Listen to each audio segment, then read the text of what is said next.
Man-made, laptop is real. Russian collusion is not real. Intelligence community is corrupt. Border is wide open. Globalist agenda for world domination is open source news. Pretty good tweet there. And Corin Nemec joins us now. I got you laughing at yourself. Good to see you, sir. Yeah, I mean, it's hilarious. Yeah. I'm doing great. How about yourself? It takes a lot. It takes a lot of guts, though, to risk your career and bring your politics out into the open. In that town, they don't mess around with this stuff. Yeah, I mean, I don't have any politics, to speak of, to be honest. I mean, I've navigated my way through life by abstaining from the vote from a very young age. I understood, kind of the corrupt nature of both sides of the aisle, and I never registered to vote. That was also when Bush Sr. was going into Iraq the first time there, and there was a concern for me that by registering to vote, I might end up in the draft if this thing spun out of control and became another Vietnam or something like that.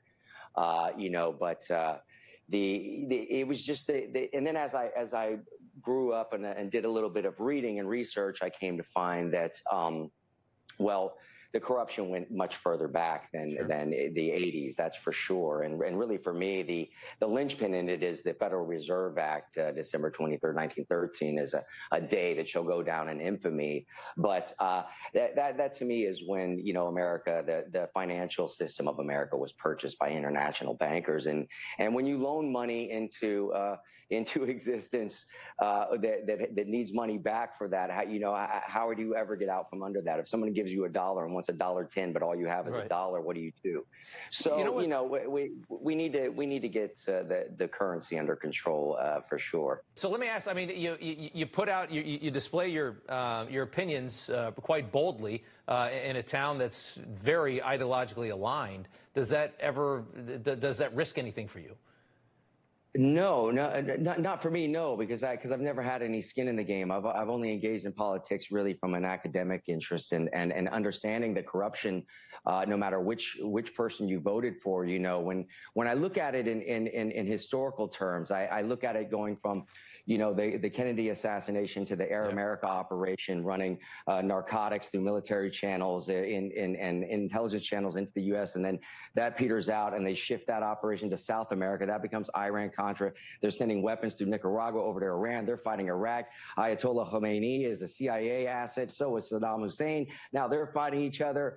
Saddam gets mad because he finds out later. Now he's in trouble with Bush because he wants to get out from under the so-called New World Order that Bush talks about. And it just goes on and on. And so they bring in Clinton, and he's next because he was governor of Arkansas during MENA, and that was where they were bringing the drugs in from South America. So he's got to keep the cover up going. And this all goes back to the same guys who were involved in the Kennedy thing. And it's very unfortunate because it goes right into Bush Jr. and it keeps going up on all these wars. And they started a new Vietnam and Afghanistan, which, surprise, there's tons of heroin there.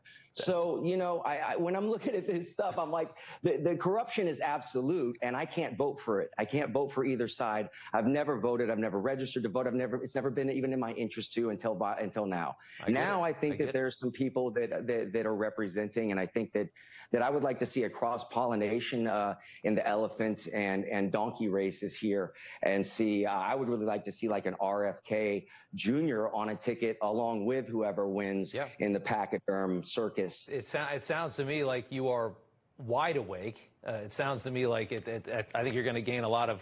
I think you're going to gain an audience, or even bigger audience, out of the people that are watching this show tonight. Can I just ask real quick before we let you go, what are you working on right now? What's coming up for you? Blackwater Blues, which is a series that I co-created with Jason London, Randall Pink Floyd from Dazed and Confused. So that's about the Dixie Mob and biker gangs down in the South, and two brothers trying to solve the mystery of the disappearance of their mother. Corin, thank you so much for joining us and kind of sharing what's inside your mind. I thought it was very fascinating. Absolutely. And one last thing. One of the most important thing of all, and never forget this.